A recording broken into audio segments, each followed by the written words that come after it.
All I do is punt. Best offensive player and their best defensive player.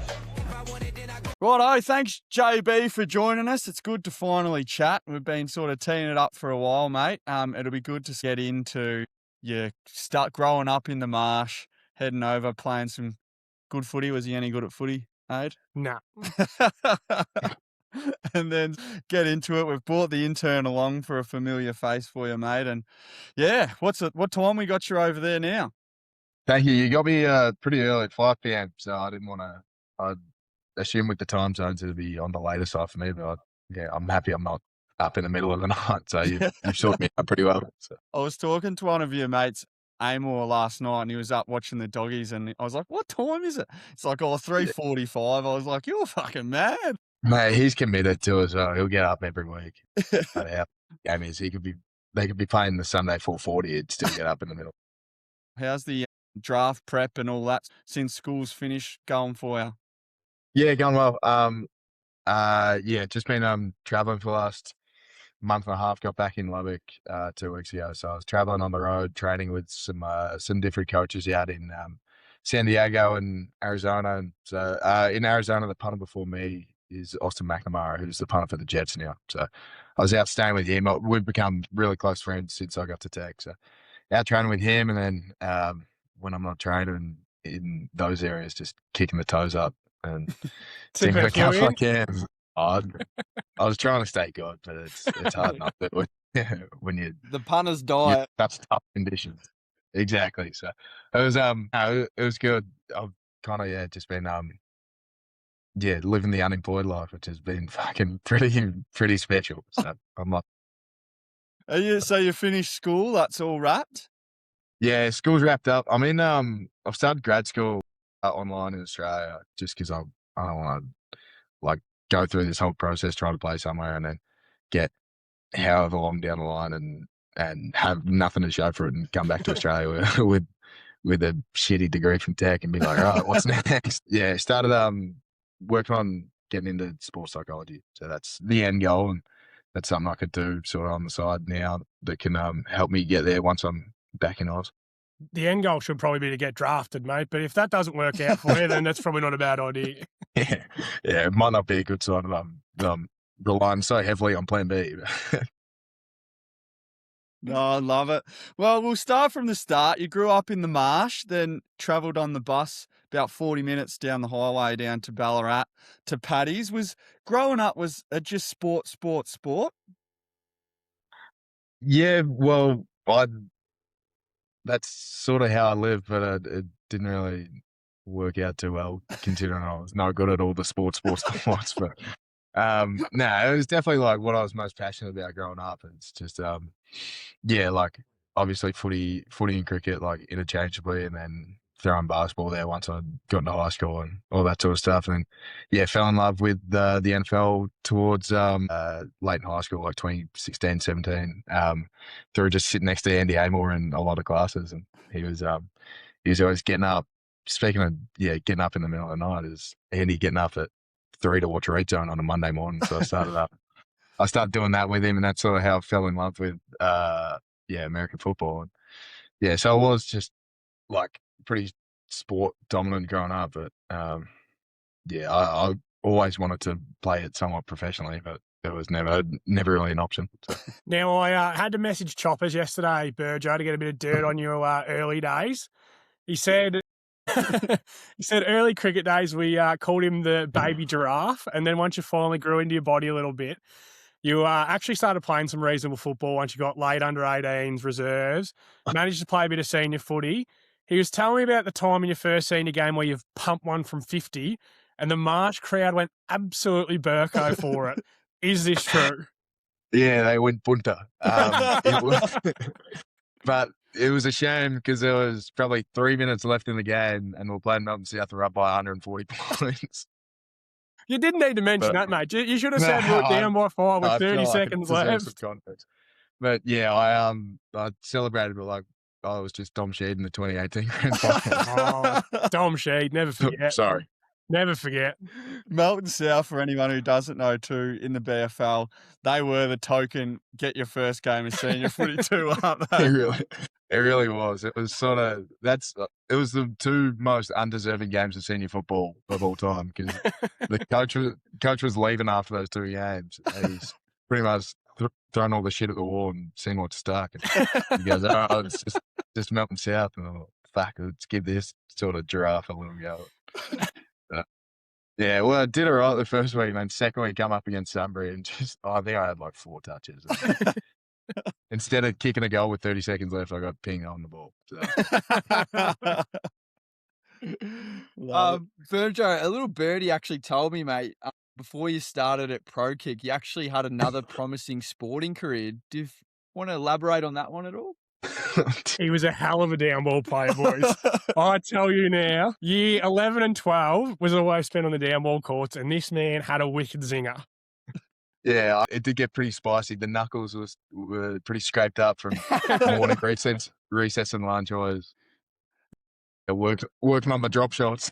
For a bit of context, our down ball games, like four square or whatever, would result in whoever was in dunny or dunce, whatever you want to call it. If you went out, it was everyone in the line, everyone in the squares would bash you. And then you'd wait your turn at the back of the line, and then it'd all go through again. And if you were no good like me, you got the shit kicked out of you a fair bit. You really did. And it was actually like pretty terrifying as well because there was some people that took it way too serious. I remember Sam Griffith like beat the shit out of someone once. Like, there was a couple of blood noses at the end of lunchtime going into others or something. So. You don't need Snitter getting you in a headlock and giving you a few either. That's the last thing you want. Out of all people to do that. Yeah. Snitter's trick at any footy function is let's get the arm wrestle out and see who's got the strongest muscles, and he tends to win 9 times out of 10 too, the prick. So going off the Pro Kick stuff, Burger, how'd you get into that, and at what stage of it did you think, I actually might be all right at this? Because as you've touched on, you weren't the most gifted footballer, but you can seriously roost the Wilson. Yeah. I got talking to a friend's dad that I played footy with, and he told me that he'd joined Pro Kick. So I always knew about Pro Kick for ages, and like wanted to do it, but never really like. As you said, it wasn't really much chopper footy, so I was like, oh, you'd probably got to be like an ex-VFL player to actually have a shot at this. So, yeah, always sort of like the idea of it, like living in the States and playing football and stuff. So, then, yeah, got talking to a mate's dad that I played footy with, and he's like, yeah, he's doing like really well. He's like about to go over to the States. And I was like, fuck, like, geez, if this guy's like this close to going, like, fuck, I got to give it a chance. So this is like middle of COVID, like October 2020, something like that. I was like, fuck, I'm just going to rip it. And like, there was no footy to sort of like it's obviously middle of COVID. So there was nothing like I had to quit to go do it. Like, it was sort of just do it, fill in time. And so, yeah, pretty much went like all in straight off the rip. And, yeah, definitely, a lot of growing pains in there, considering I couldn't really kick a drop punt when I joined. So, I was talking to Paddy Turner, who punted at Colorado State.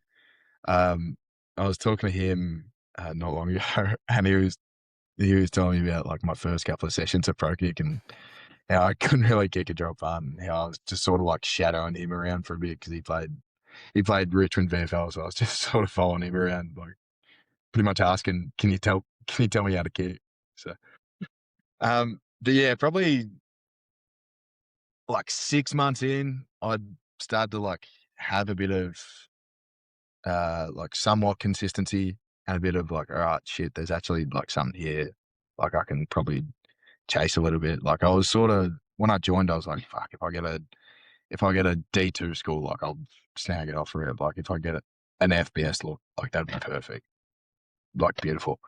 And then sort of after 6 months, I was like, all right, I can actually sort of like chase something here. So, and yeah, the next 6 months was just sort of getting film, like trying to get onto coaches and stuff like that. Like Pro Kick obviously doing all that for you, but yeah, after about a year in Pro Kick, got a call off Johnny in Pro Kick and said like, have a look at Weber State, give him a look, see if you want to go there. I was like, yep, beautiful. Like I don't even need to look it up. Like I'm in. And I looked it up. I was like, oh fuck, I'm going to Utah. Right. Yeah. So yeah, pretty much said yes to Weaver on the spot, and yeah, 6 months later, after committing, jetted off to Utah. Sick. So how did they come about? Was it like a FaceTime or was it just send your videos through? No, it was sort of just send the videos through for me. Like I know a lot of other guys have like hopped on FaceTimes to coaches. Like it was nothing really that serious for me. Like it was like I'd just send all my film through Johnny and Tom Hornsey with Pro Kick, and they sort of like deal with that all themselves. And yeah, pretty much said, "Are you interested in Weibo?" And I said, "Yeah." And then a month goes by, and Hornsey was like, "Oh, congratulations on Weibo, by the way." I was like, "Huh? What are you talking about?" He's like, "Oh yeah, well they've like you pretty much like done, signed, sealed, delivered pretty much." And so I hopped on a phone call with the coach like a week later, the head coach at Weaver.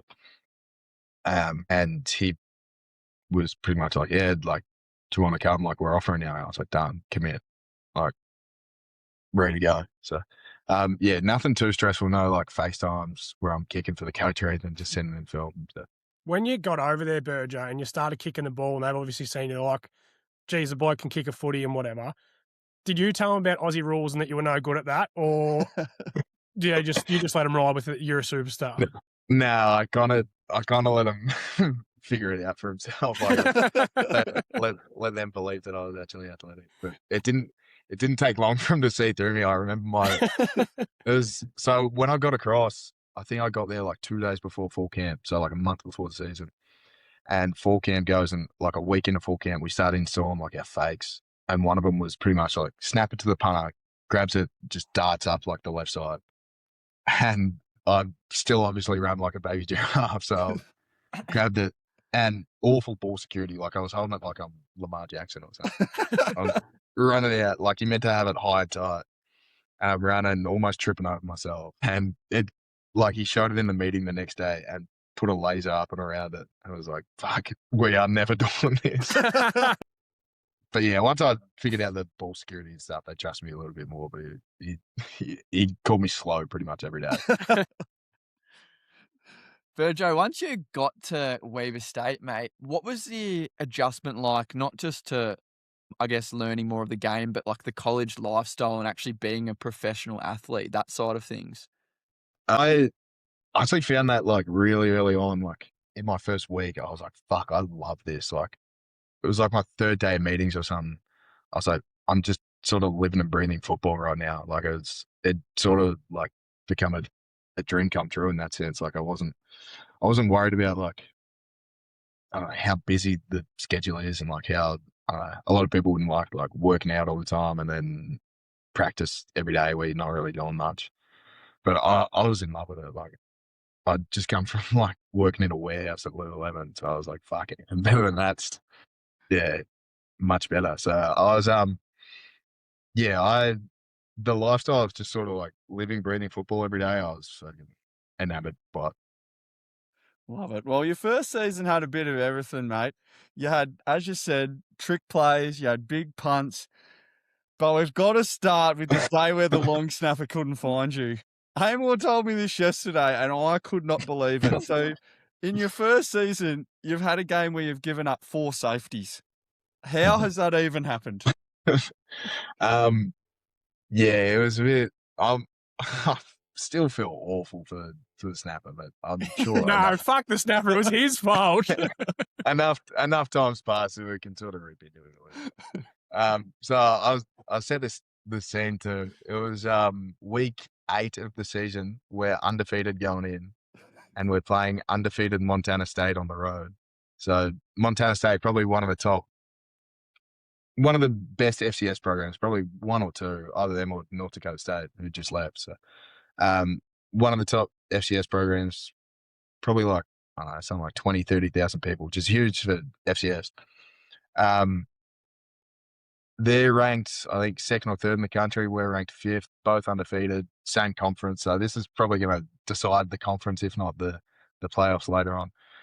And so, yeah, we're getting the early lead, like, icy day. There's a little bit of rain and a bit slippery. Get an early lead. I think we got a punt return touchdown and a kickoff return touchdown.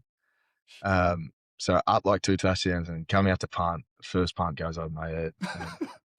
Come out to punt again, second quarter, goes over my head again.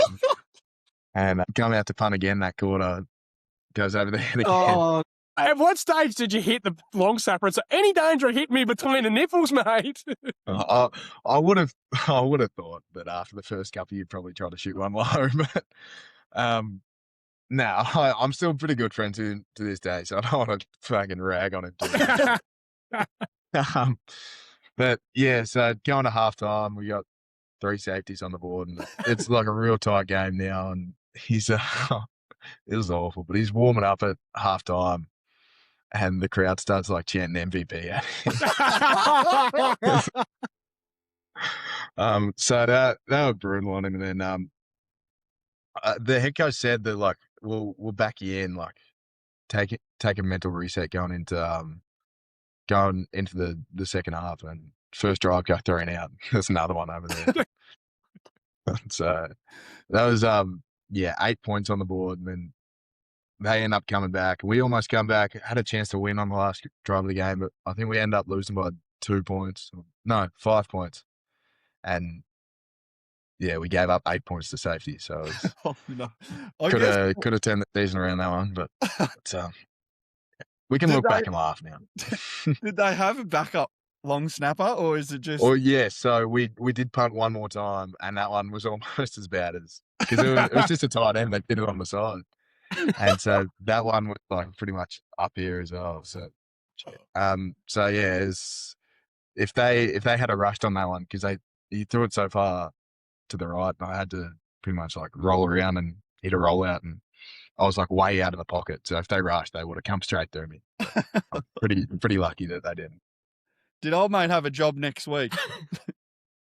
He actually snapped really well the next week. And the next week we played Montana, who's another real good team, and just beat them too. So he actually turned it on pretty well. So, which is a testament to him, because I would have been a fucking head case. Yeah.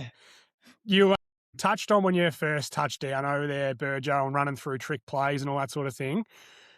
I don't think you ever did quite get it. Can you run us through your trick play versus Eastern Washington, where I think the commentator's call is, oh, it's a fake. Oh, and they've got the first. Oh, the ball's out. Yeah, that's exactly what he said. So yeah, we ran plenty of fakes my first year. My second game against Utah State, so it was an FBS game. They're meant to be way better than us. We beat them 35-7, like smoked them. And I scored a 2-point conversion that game off like pretty much a fake hold where I just run it straight down the gut. And then 3 weeks later, Eastern Washington. So they're meant to have 4 guys on the left side. And I talked to some guys who were in the coach's box that told me about this. But earlier on in the game, they were like slanting one of their D tackles from the right side to the left side. And apparently in the coach's box, they're like, oh, did they like slam him across? And they're like, nah, I think he just got pushed. And so later on the game, we see the 4 guy look to the left, and we go, we'll run the fake up there. And that D tackle has slanted right towards me, right into the gap I'm meant to be running in. So I've actually done something somewhat athletic and like run around him a bit. But I'm like way out of my gap now. So the guy who's meant to be blocking me out has just peeled off and smoked me.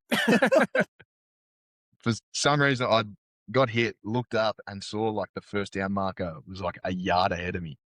And I was like, well, I don't have it. I might as well fucking go for it. It's about to be a turnover anyway. So I was sitting there, I go, fuck. So I just jumped and dove with it. Lost all sorts of ball security, and it just got punched out straight away.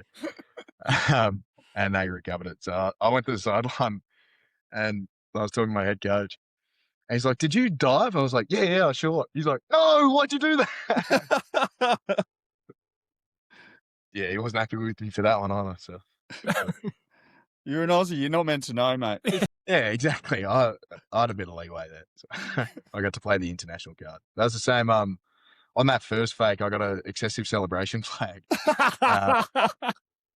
And the coach in the meeting on the Monday was like, all right, usually I'd make people like roll or push plates or something, some sort of punishment for like getting an excessive celebration flag. But I don't actually think you know the rules, so you're all good.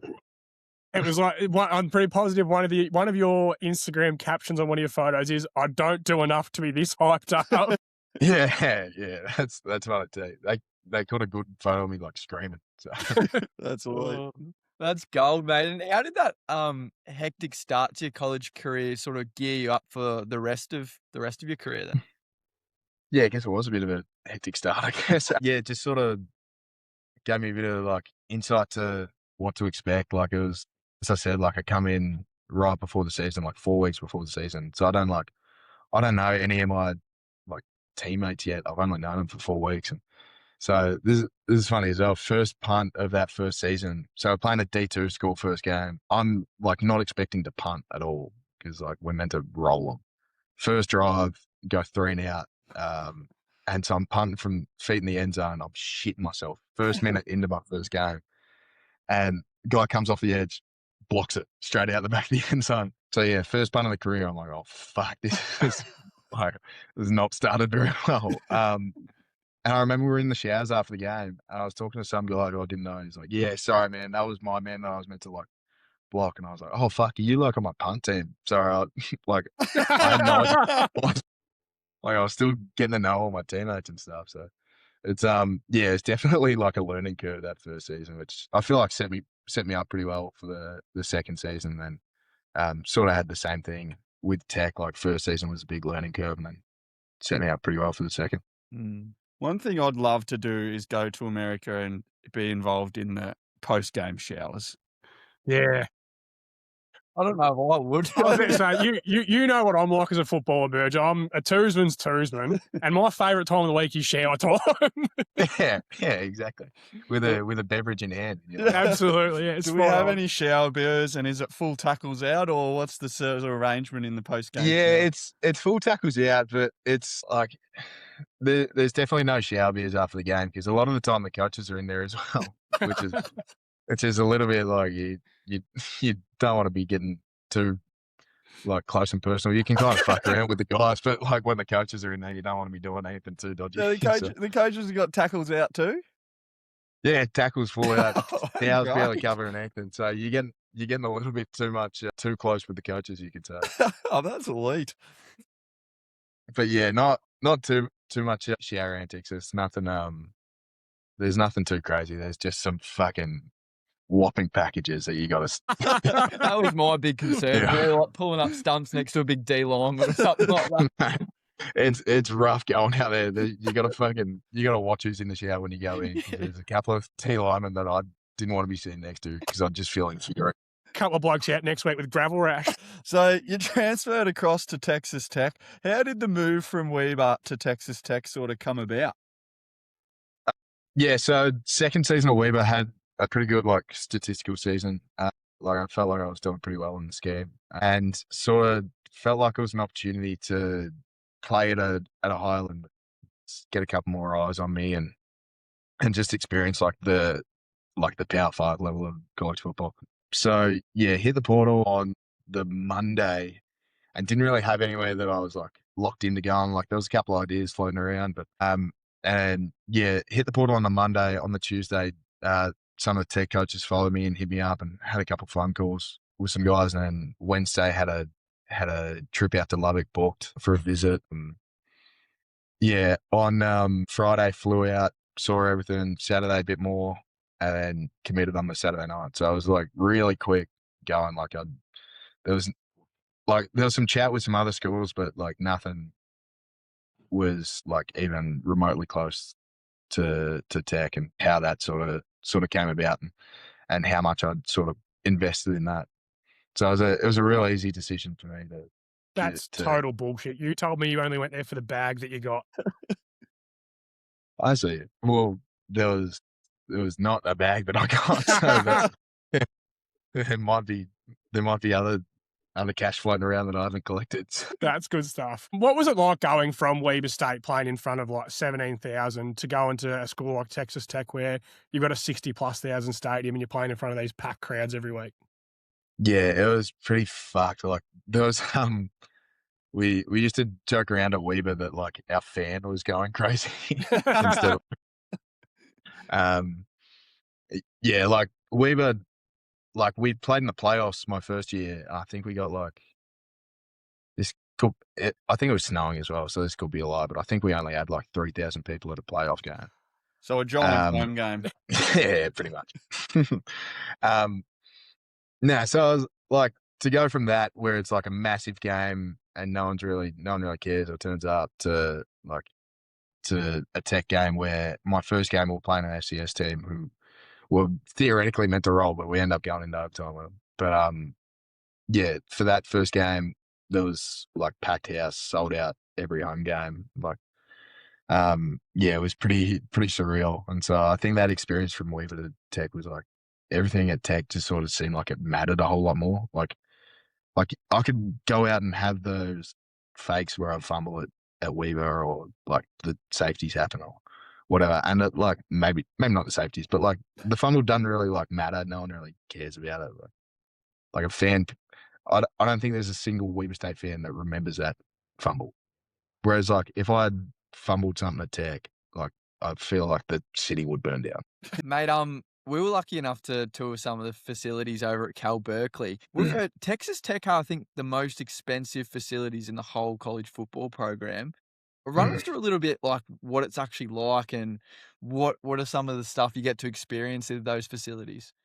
Yeah, I believe that. I think they put 250 million into it, I think. So that got put up right at the end of my first year. So first year I got there and they're talking about all these facilities and stuff, and I get there and we're in fucking portable change rooms and like meeting in like the coaches' offices that they've like turned into team meeting rooms and shit like that. But yeah, once the facilities went up, like it's ridiculous like how much I've got. Like it's just excess in everything. Like there's shit like even like the fact that we have a barbershop in our facilities like right next to the locker room, which some like a lot of football teams have, but like we have a barbershop with 3 barber chairs in it when like most of the other ones would just have 1. Like it's just unnecessary that it's that big. Like no wonder the Mustakas looking so nice, mate. yeah, I'm getting shaked up in there. So. Beautiful. No, but like the fact that like there's a downstairs team lounge with like pool tables, all this like games and arcade games and shit, and then there's an upstairs one with PlayStations that like no one really uses.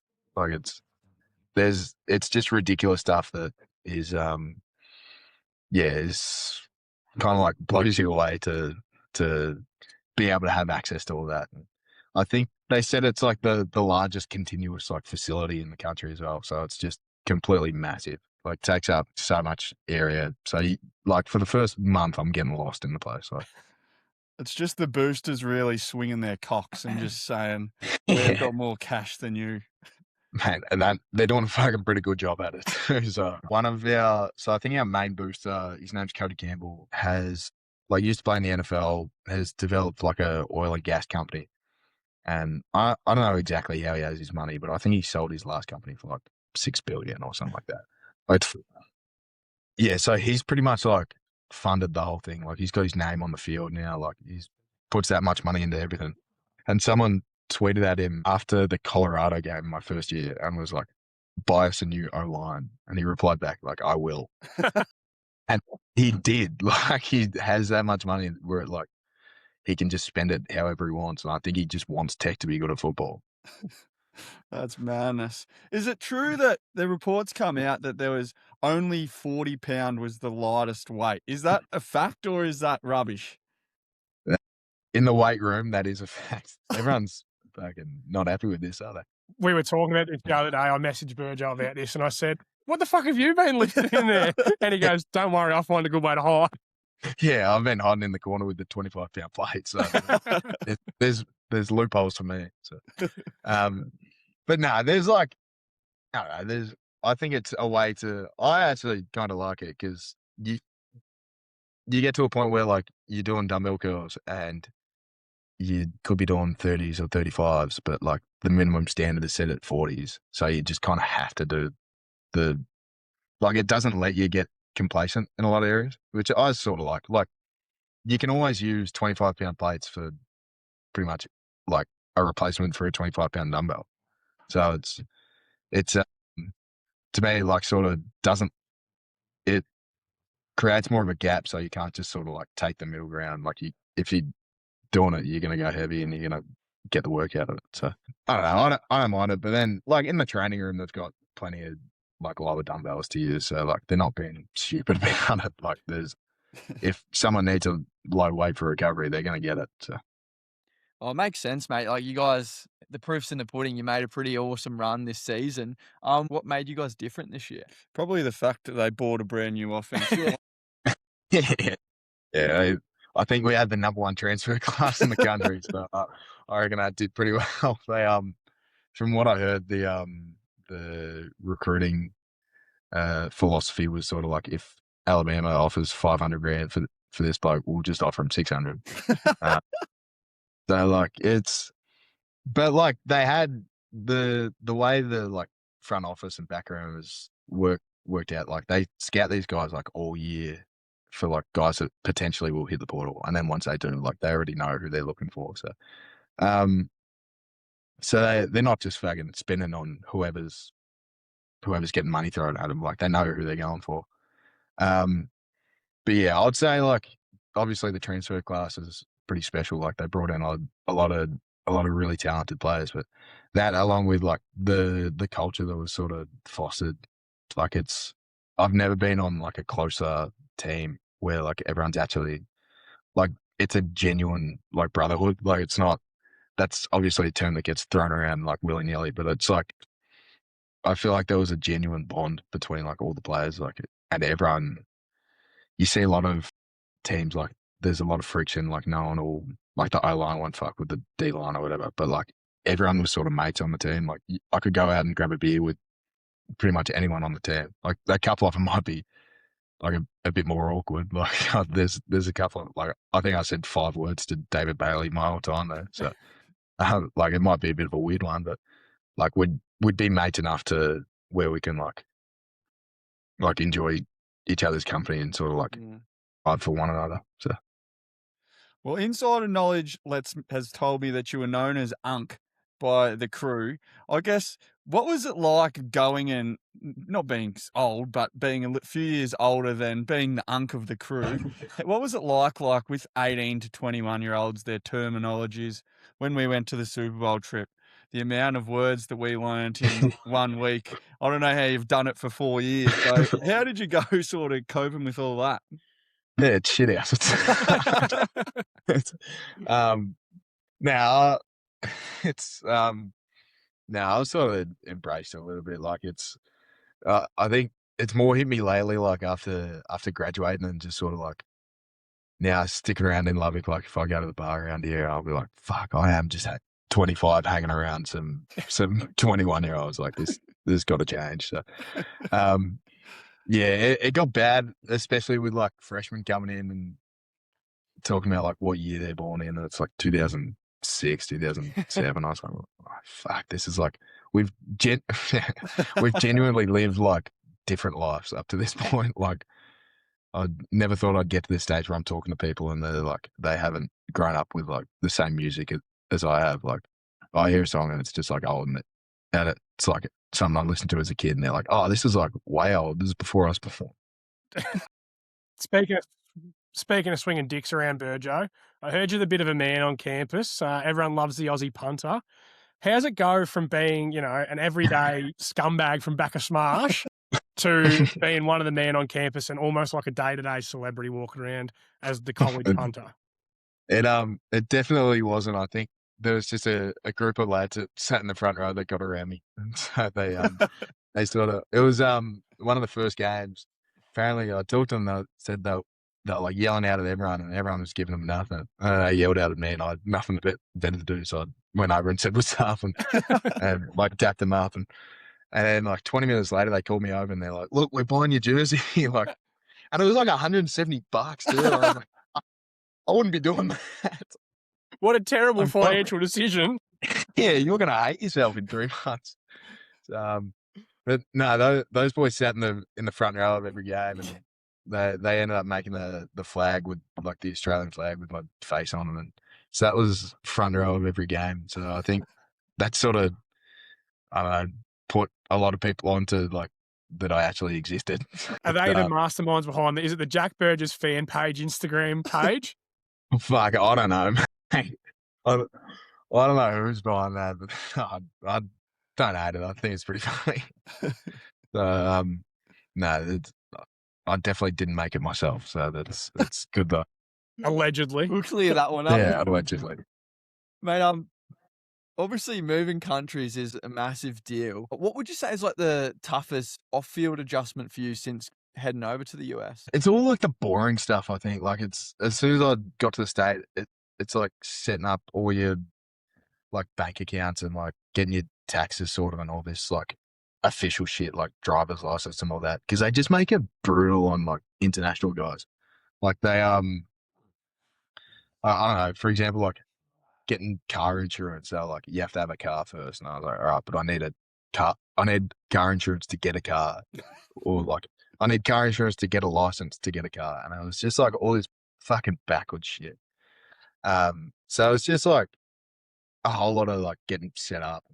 But now that I'm like comfortable and set up, like I don't know, I don't notice that much of a difference, honestly. Like I feel pretty similar to how I would in Australia. So like when I come home and go back, like I pick up a bit more like culture things that I've sort of dropped off on, like, and then bring back to the States. But everything's sort of very like similar for me. Like I don't notice that much of a difference, especially in West Texas. Like I feel like the people are very very similar to Australians. With game day, Burjo, what's game day look like for you? Is it the same as like preparation back home for playing twos footy? You're having 15 cans the night before, zinger box on the way to the ground, and then rolling into the game? Or I'm guessing you have to be a little bit more professional these days. Yeah, a touch more. I do remember an under 16. I was like 30 under 16, and I remember getting fucking a massive like Hungry Jack's meal with like a large frappe before a game. I was like, fuck, no wonder I was shit. The amount of like debs we went to in year like 10 and 11, where you'd go and you'd get on the gas all night and then go and play footy the next day, pulling up stuff at like 2 o'clock. Ridiculous. Yeah. Shocking. No, so definitely none of that. Like it's some tech did pretty well as well. Like at Weber, it was just like, it was a home game. You stay at your joint, you sort of do whatever you want, then roll in the next day. But at Tech, it was sort of like you're under lock and key for most of it. Like we'd travel in. So for a home game, we'd get to the hotel like 2 p.m. and just sort of hang out in the hotel until 6, go watch a movie as a team, come back, like see your family and stuff, and watch some football, go to bed. So it was like everything, even in the day before, was like planned out for you. And then, game day, depending on like morning or night game.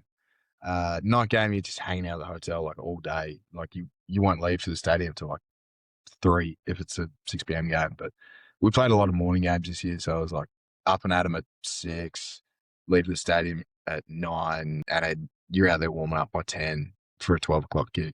Like it was, like the game day side of it all was pretty hectic with like your police escorts and stuff like that. Like even like for us going to the movies the night before a game, we would all load up in 2 buses and have like 10 cop cars surrounding us and like bikes and stuff and sirens on the whole lot. Like I felt so bad in some places because they were like, we'd be in like playing TCU in Fort Worth or something, busy as, and they're shutting down like highways for us. I was like, fuck, these people are like getting an extra 20 minutes of traffic just so we can like bypass it all. So, but yeah, it's pretty insane. It's, even like just for the movies, like shutting it off, and then we'll sort of walk straight into a back door through the movies. Like they wouldn't even let us go through like the main lobby area. There's just shit like that where you get treated like a celebrity in a little like small town. So but yeah, then on game day, same sort of thing, like police escort to the stadium, and then like you get there and all the fans are sort of like, not all of them, but like a lot of like family and stuff, and fans have created like a walkway like down this one road like into the stadium. So you like go past all the fans, like say hi to your family and stuff, and then they got the band playing and cheerleaders and stuff, and then down the race into the stadium. So it's that was like, especially first game that energy was surreal. Like, I remember like going down the race and seeing the stadium on like game day. And for some reason, because I'd never seen like the stadium with like the fans in there, because the student section was already there.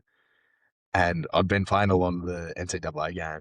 I was like, fuck, it looks just like the game. It's so stupid. But yeah, it was just like surreal, that especially the first game. A little bit different to rolling into the playback of Smash Seconds.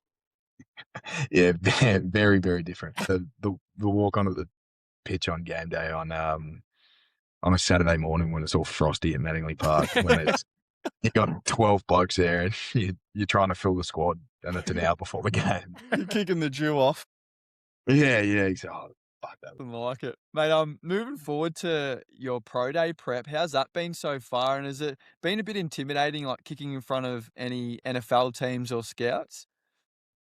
Yeah, so I had 2 showcases out, one in Arizona and one in San Diego. So one of them was run by this old like special teams coordinator, where he has like a lot of NFL connections. So he would pretty much run that and like rank everyone. There was 28 punters there, so rank everyone 1 through 28, and pretty much like pass on how you did to all these NFL coaches. So yeah, went to that one. Where'd you rank? 5th out of 28. Yeah, So good shit. Good shit. I was pretty happy with it. Good man. 100%. I was kicking pretty shit that week as well, so I don't know where it came from. So no, I felt pretty good about that. And then a week later in San Diego, I had a CFL one, so a Canadian League one, and that was the first time kicking the Canadian League balls, which is a pretty big change to make, like right before a showcase. So that one had like Canadian League scouts that had flown in for the showcase, which a lot of them, I think they were just taking a weekend off and calling it a business trip and sinking some tinnies on the Saturday night before the Sunday. So I think a couple of them rolled in pretty dusty. But yes, that's all been going well. And then since then, it's just trying to stay sharp for Pro Day next week. So next Thursday is Pro Day, and we got, because like obviously a lot of other boys on the team have a real good shot of going places. Like I think David's projected like a top 5 pick now. J-Rod's going to go first round, if not second. Like a lot of guys are going to get picked up. So I think all 32 teams are coming. There's like 4 of the head coaches coming, and like a lot of OCs, DCs are going to be there as well. Not that matters for me, but it'll be cool to sort of be in the vicinity, and these guys that you sort of see on the telly every Sunday that you'd be right in front of, and hopefully be able to say a couple of words to. Hit a couple of nice Tories in front of them and just turn a few eyes. Yeah, exactly. Because I'm sure a lot of them couldn't give a shit about the punter. So that's sort of the plan, is like schedule when I'm punting for when they're sort of got nothing on. So they got no other choice but to have a look at this idiot punting. Oh, he's actually not bad. That's sort of the ideology behind it. But yeah, got to do pretty well to turn some heads. Did any of the dusty Canadian Football League scouts give you any interviews or any questions during the journey, or it's been pretty sort of straight bat so far? Yeah, so the night before we had like it was like a 5-minute interview with like pretty much all of them in there. Just sort of the guy running it pretty much just said like talk about your career and yourself as a punter, and then it opened up to a couple of questions from a couple of scouts across the room. But like it was nothing too serious. Like it's just 5 minutes of them getting to know everyone that was sort of there. So yeah. And then since the showcase, had a couple of conversations with some of them have reached out to my special teams coach, and then had some conversations with some other scouts, I think. So hopefully something's in the works, but we'll see come draft day, I guess. Love it. Well, we'll head over to a bit of quick fire questions. Me and Aid are just going to bounce off 1, 2. Feel free to elaborate as much as you want. But first up, is it a Palmer or Palmy? I say Palmer, but I feel like it should be Palmy. No way. No, it's Palmer. Yeah. You're right. Yeah. Yeah. And I'm sorry. What country has a better beer, Burjo? Australia, and it's not close. Duh. Yeah. Yeah. If you're an AFL player, who would you compare your AFL career to? Yeah, my AFL career too. Yeah, so if you were to your Cobras 2's career, what sort of AFL player were you? Fuck. Oh, like a shit Matthew Richards. If it- Richo follows the page, so we'll make sure to tag him. oh shit. What's your favourite American food? I really like all their takeaway options over here, like Chipotle and Chick-fil-A. Like I dead set eat Chipotle every day. Like it's fuck. And it's like right across the corner from my house. It's so good. When we were at the Super Bowl, I reckon we had it 5 out of the 7 days we were there. Got a good You run. just feel good while you're eating it. Like it's so good. That and dirty 7-Eleven burritos. Yeah, those also have a place as well. So. But we just got a Dave's hot chicken put in, and I've been smacking that all the time as well. So it's you feel awful while you're doing it, but The punter's diet. yeah, it legit is. But yeah, it's bad. I got fat over here because they are so many options that you never get sick of it. So you just eating something gross every day. You're allowed to, mate. You're allowed to. Who's the funniest teammate and why? I would say probably Lee Hunter is one of our D tackles. He's just he just operates real different. Like he's yeah, a lot of the time you can't tell if he's being serious or if he's like fucking with you. But he just like this is like why I've known him for a little bit as well. I think we'd like started the season by this point, and he asked me if I was German. I was like, you can't be serious.